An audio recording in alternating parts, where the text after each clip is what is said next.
বাংলাদেশের দক্ষিণের কোলখেসা মিয়ানমারের রাখাইন রাজ্য সীমান্তবর্তী এলাকায় জান্তার সঙ্গে আরাকান আর্মির বড় ধরনের সংঘাত আপাতত স্থবির থাকলেও ভেতরের চিত্রটা একেবারেই আলাদা। দেশটির কৌশলগত গুরুত্বপূর্ণ বন্দর কেয়কফিউ নিয়ন্ত্রণ ঘিরে নতুন অস্থিরতা এ রাজ্যে।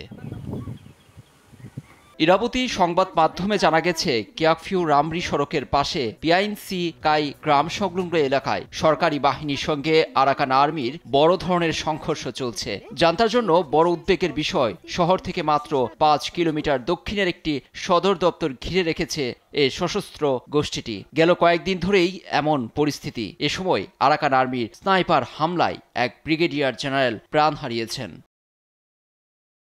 কেয়কফিউ নিয়ন্ত্রণ রাখা জান্তার জন্য গুরুত্বপূর্ণ, কারণ সেখানে নৌঘাঁটি, পোর্ট এবং বিমানবন্দর আছে। এটি রক্ষায় স্থল, নৌ ও বিমান বাহিনী একযোগে লড়াই করছে।